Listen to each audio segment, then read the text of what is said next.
Como era de esperarse, Morena busca consolidar las reformas constitucionales del presidente Andrés Manuel López Obrador antes de que concluya su mandato.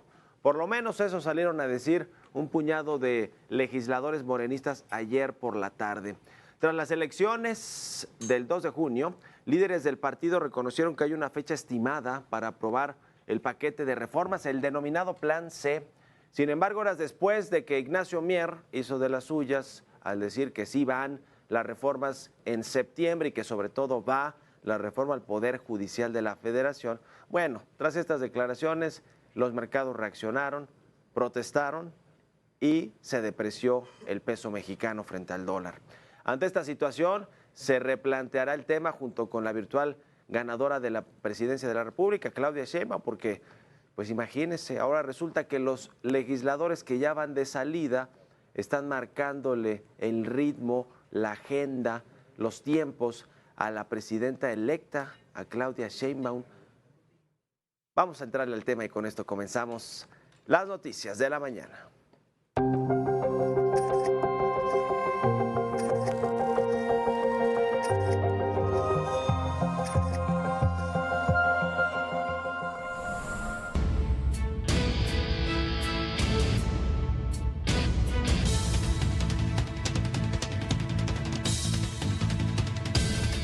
El presidente López Obrador presentó 18 reformas a la Constitución, más de 54 iniciativas que comprenden 54 reformas a diferentes apartados de la Constitución. Entonces, entre ellas está la reforma al Poder Judicial. Conforme al reglamento de la Cámara, y así ya lo acordó la Junta de Coordinación Política, están vigentes las iniciativas y está presta la Comisión de Puntos Constitucionales para elaborar el dictamen y que sea votado una vez que se instale el siguiente Congreso General. Y el proceso legislativo se va a mantener. Habremos de platicar los senadores, los diputados, las diputadas y senadoras electas con nuestra presidenta, virtual presidenta, y la participación también del gobierno saliente para poder determinar y ajustar el dictamen correspondiente. Bueno, ahí está Ignacio Mier. Tal y como lo escuchó, el grupo parlamentario de Morena impulsará estas polémicas reformas constitucionales del presidente López Obrador para que sean votadas en septiembre. Lo curioso es que en septiembre ellos ya no van a estar en esa legislatura. Bueno, a ver, Ignacio Mier va a ir al Senado de la República. Por ejemplo, Ricardo Monreal pasa del Senado a la Cámara de Diputados. Gerardo Fernández Noroña también se va al Senado, de diputados al Senado. Es decir, sí van a estar de alguna manera estos legisladores en el Congreso Federal, pero en su legislatura pues ya no tienen qué hacer. ¿Quién va a ser el coordinador de ellos, por ejemplo, en la siguiente legislatura? ¿Y por qué antes de que tomen protesta como senadores o diputados, ya están adelantando vísperas de que van a salir a votar? Para eso se necesitan acuerdos dentro del partido. No van a requerir ahora mucho a la oposición, pero sí acuerdos dentro del partido. Y dentro del partido significa con los presidentes o el presidente y secretario general del partido de Morena, pero también con la presidenta en turno, porque así funcionó todo el gobierno con Andrés Manuel López Obrador. ¿Cómo por qué salen estos legisladores de la vieja legislatura, que si bien van a estar en la siguiente, pero que no van a ser coordinadores, por lo que se sabe, ninguno de los que estaban ahí? ¿Por qué salen a hablar de algo como un hecho que van a consumar ellos sin antes haberlo platicado, procesado al interior de Morena? Por lo que se dice y por lo que yo pude revisar con fuentes de Morena, no se consensó esto con Claudia Sheinbaum, con el equipo de transición, con los líderes de Morena, porque salió, por ejemplo, Mario Delgado, y vamos a platicar con él al ratito, pues a decir que no, que esto lo van a definir los próximos legisladores junto con el partido y con el gobierno en turno. En fin, el 5 de febrero, que es el Día de la Constitución, el presidente López Obrador presentó estas 18 reformas constitucionales, polémicas sin duda alguna, porque son reformas que cambian de tajo, de fondo, como están constituidos algunos poderes de la Unión, entre ellos el Poder Judicial de la Federación. Plantea también una de las reformas, la desaparición de los organismos autónomos como el Instituto Nacional de Transparencia, Acceso a la Información y Protección de Datos Personales, el INAI, o la Comisión Federal de Competencia, pero también todos los reguladores del sector energético, por ejemplo. La reforma electoral también está contemplada entre estas 18. Hay una reforma militar que es darle ya la potestad de la Guardia Nacional a la Secretaría de la Defensa, que ya la tiene en la práctica, pero no formalmente. También hay alguna reforma que tiene que ver con el agua, por ejemplo, que tanto les preocupa a los empresarios, ¿no? ¿Cómo se van a distribuir ahora las concesiones de agua para que se pueda producir en el país? El sector primario es el principal consumidor de agua, pero toda la industria. Importantísimo el tema para las inversiones que quiere captar el siguiente gobierno por esta tendencia del nearshoring y la relocalización de empresas. Minutos después de estas declaraciones desafortunadas de Ignacio Mier, el peso mexicano volvió a tambalearse. La moneda mexicana rebasó los 18 pesos por dólar, se depreció casi 60 centavos o 2% después de estas declaraciones. Al cierre fue recuperando un poquito de la depreciación comparado con la jornada anterior. Con esto el tipo de cambio se ajustó un poquito, pasó de los 18 a los 17.88 pesos por dólar, según los datos del Banco de México. Pero bueno, vaya, ahora sí que no me ayudes, compadre, le terminó diciendo Claudia Sheinbaum a Ignacio Mier y a la bola, iba a decir la bola de diputados, pero bueno, y al resto de los diputados que lo acompañaron en esta conferencia de prensa, entre ellos Ricardo Monreal, quien es senador de la República, va a ir a la Cámara de Diputados y él fue cuestionado por la posición que tuvo Morena en esta participación del Pleno en el Congreso de la Unión. Aseguró Monreal que aunque Morena va a tener la mayoría calificada en la Cámara de Diputados, habrá diálogo con otras fuerzas políticas y no actuarán de manera autoritaria. Así, más o menos así, quiso enmendarle la plana a Ignacio Mier. ¿Usted coincide con ese manejo del poder legislativo sin que haya la búsqueda y la construcción y la inclusión para que se pueda avanzar en la democracia de México? Yo le diría, como futuro integrante de la Cámara de Diputados, como hay varios aquí o senadores, que habrá diálogo, no habrá ningún tipo de reformas a rajatabla. La candidata, ahora presidenta virtual, afirmó a lo largo de su campaña que habría una actitud de respeto, de tolerancia, de diálogo con todos los sectores de la población. No fallará a su palabra. Y en la mañana afirmamos también que hay una agenda legislativa que planteó la candidata y que fue a las urnas, pero no nos vamos a precipitar y vamos a platicar y conversar con todos los sectores. Aprobaremos las reformas constitucionales que sirvan a la población y a la gobernabilidad. Mientras tanto, Claudia Sheinbaum, la virtual ganadora de la presidencia de la República, se reunió este jueves con Arturo Saldívar, el ministro en retiro de la Suprema Corte de Justicia de la Nación. A la salida de su casa de campaña, la morenista aseguró que no hay una ruta definida para la aprobación de este paquete de reformas constitucionales propuestas por el presidente López Obrador. Pidió abrir el diálogo para revisarlas, retomar los parlamentos abiertos. Y mire, con estas declaraciones, Claudia Sheinbaum prácticamente está cerrando la puerta que en septiembre puedan pasar estas reformas. En septiembre apenas se van a conformar las comisiones, los grupos legislativos. Todo este proceso, según me dicen a mí, tarda más de un mes, por lo menos un mes. Es decir, septiembre, que es el último mes de gobierno del presidente López Obrador. Y si todo esto va a socializarse de nueva cuenta, van a hacerse parlamentos abiertos, pues no hay manera de que puedan procesarse y votarse, llevarse al pleno estas reformas. Esto fue lo que dijo Claudia Sheinbaum. Todavía no está definido. Mi posición es que tiene que abrirse un diálogo, que tiene que evaluarse la propuesta y en su momento pues ya aprobarse. Pero tiene que pues explicarse bien la propuesta, que la conozca el pueblo de México y que pueda abrirse como normalmente hace el Parlamento a través de un Parlamento abierto, creo que es importante. Por su parte, Arturo Saldívar se negó a dar declaraciones sobre el tema de la reforma al Poder Judicial. Así se le vio al expresidente de la Corte. Dar declaraciones, gracias. ¿Por qué, ministro? Porque no me toca a mí en este momento. Nada más queremos saber con la reforma Poder ¿Cómo se está Judicial. procesando la transición, oiga? estén muy bien, estamos muy contentos. ¿Va la reforma como la han planteado?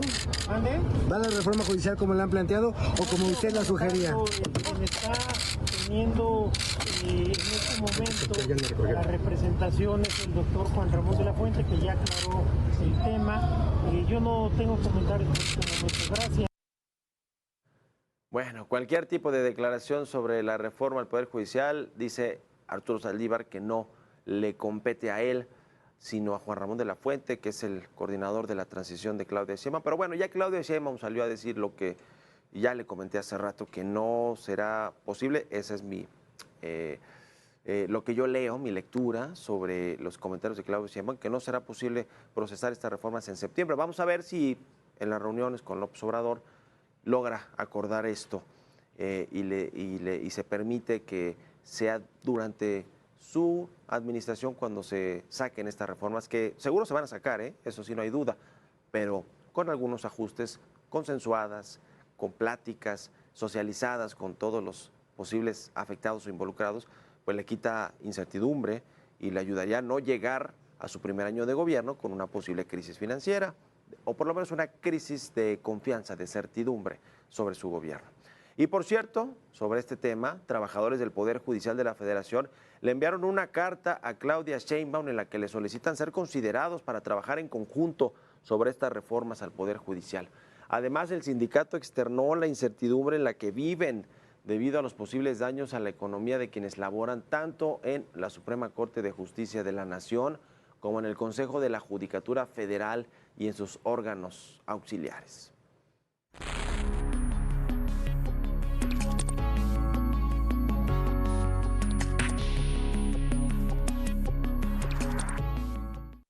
Ya le decía, mi opinión es que Claudia Sheinbaum va a ser quien termine sacando todas las reformas constitucionales, las que ya propuso López Obrador. El López Obrador se fue al extremo, quiere disolver, desaparecer la Corte, quiere que todo vuelva desde cero, que comience desde cero con la votación de ministros y ministras, lo mismo que magistrados, magistradas, jueces, juezas, todos los altos cargos del Poder Judicial de la Federación. Mire, eso prácticamente es imposible. Imagínense todos los jueces de distrito que vayan a votaciones, es como hacer otras elecciones de este domingo, es una organización pues más o menos similar por el número de personas que trabajan en estos cargos en todo el país. Lo mismo con el tema quizá de los magistrados y magistradas. La Suprema Corte de Justicia está integrado solamente por 11 ministros y ministras, ese podría ser más fácil, además es la más política, la más visible hacia afuera en términos de los grandes casos que terminan en la Corte, pero no se podrá hacer una reforma de tal calado. Sí, seguramente va a modificarse la Corte, hay quienes dicen, y son muy cercanos a Arturo Saldívar, que más bien el primer paso de esta reforma judicial es el de separar al Consejo de la Judicatura Federal, donde están todos los jueces, precisamente, y toda la gente del Poder Judicial, digamos los trabajadores de base, y está la Suprema Corte de Justicia de la Nación, que el primer paso es separarlas porque hoy el titular de la Corte, o el presidente o la presidenta, que es el caso de Norma Piña, también es presidenta del Consejo de la Judicatura. Entonces tienen, por un lado, de alguna manera el control o parte del control del máximo órgano de justicia del país, donde se dirimen los casos más importantes, por ejemplo, acciones de inconstitucionalidad en reformas legales o reformas constitucionales, y está el otro que es el de los jueces, ¿no? El tema administrativo y el tema pues de presupuestos del Poder Judicial, de la Administración de Justicia y de pues todos los jueces, donde ciertamente sí hay mucha corrupción en México en este sentido. Por eso se habla de una reforma integral donde también se vayan a reformar las fiscalías que son las encargadas de la Procuración de Justicia, de las que hacen las investigaciones para que después un juez determine si se integraron bien o no, o si es alguien culpable o no, o si se le dicta sentencia o no. Es decir, sí está muy bien planteado el tema de que sea integral, pero quizá empiecen por algo que es separar a la Judicatura de la Corte, quizá disminuir el número de integrantes de la Suprema Corte de Justicia de la Nación. Se habla que puede ser de 11 a 9, que ya lo hizo en su momento Ernesto Zedillo también, no será algo inédito en la historia de México lo que intenta hacer Morena o el presidente López Obrador. ¿Y por qué de 11 a 9? Pues hay dos que claramente no pasan, no transitan con el gobierno de la 4T, la presidenta de la Corte, Norma Piña, y Juan Luis González Alcántara Carrancá, que es su mano derecha, su asesor principal. Quizá por ahí empiece el asunto de la Corte y después vayan desdoblándose los temas de legislaciones secundarias, se revise el tema de la votación popular, si es viable o no. Pero si todo esto se termina socializando, se termina hablando con el Poder Judicial, con académicos, con especialistas en el tema, con organismos internacionales, como se hace en otras partes del mundo, con los inversionistas, con los legisladores de oposición, en fin, socializar. Le va a quitar eso, presión, claramente, al gobierno de Claudia Sheinbaum, en términos de que llegó y le pasó la aplanadora y por lo tanto, pues quién sabe qué puede hacer con otras reformas a la Constitución, y eso genera incertidumbre y eso genera que los inversionistas digan, me voy de México, y que se deprecie la moneda, como la hemos visto ahora, que no ha sido algo estructural, ¿no? Digamos, son reacciones momentáneas, inmediatas sobre declaraciones o sobre, por ejemplo, el lunes negro que tuvimos después de la elección, los mercados dijeron, pues con esta mayoría pueden hacer lo que quiera el partido oficialista, pero cuando ya se empiezan a matizar las cosas, de que va a haber relación con los inversionistas, con las calificadoras, que no se van a tomar decisiones que afecten la estabilidad de México, el Estado de Derecho, la confianza de los inversionistas, ya las cosas cambian, se comienzan a moderar los mercados, los discursos tienen la influencia también en los mercados financieros. Y después de todo lo que se hizo desde el lunes para acá, pues ayer con una declaración de Ignacio Mier terminan echándolo por la borda, todo esto que habían tejido para tratar de apaciguar a los mercados. Es decir, por eso es tan importante que dentro de las corrientes de Morena haya una directriz, alguien que diga, estos mensajes solamente los voy a dar yo, quizá la presidenta en funciones cuando llegue el 1 de octubre, Claudia Sheinbaum, o pues algunos de los encargados que serán sus voceros en varios temas. Ya de ahí en fuera, si bien los legisladores quieren irse por su lado, pues ya se sabrá que un Ignacio Mier que quiera salir a tomar reflectores, a posicionarse ante la opinión pública, pues no va a tener tanto peso sus declaraciones porque del otro lado hay una directriz clara que viene desde el gobierno, desde el partido y que baja de allí a todos los ámbitos, por ejemplo al legislativo. Vamos a ver si logra Claudia Sheinbaum articular a todos estos morenistas, a todas estas corrientes que yo ya le había dicho desde hace tiempo. Es el principal reto interno de Claudia Sheinbaum, cómo articular a todo el movimiento de la 4T, a las diferentes corrientes, a los radicales ideológicos, a los que la acompañaron con ella, la acompañaron como jefa de gobierno en la Ciudad de México, a quienes va a heredar en su gobierno del equipo de López Obrador, al grupo de los tabasqueños, al grupo Tabasco, en fin, muchas corrientes hay al interior de Morena y vamos a ver si las logra articular Claudia Sheinbaum o quién de su equipo podrá hacer estos trabajos. Juan Ramón de la Fuente es una pregunta porque hoy es su coordinador de transición, será el jefe de gabinete, además de canciller mexicano, en fin, muchas preguntas, pocas respuestas y sobre todo importa mucho saber cómo va a irse desdoblando el tema de los puestos importantes en el gabinete o en el staff, en el círculo cercano de Claudia Sheinbaum para pues, comenzar a conocer qué tipo de gobierno le gustará hacer a Claudia Sheinbaum, si va a ser mucho más práctico que ideológico y sobre todo si va a privilegiar al revés de la fórmula del presidente que privilegiaba 90% de lealtad, 10% de conocimiento y de eficiencia en sus cargos.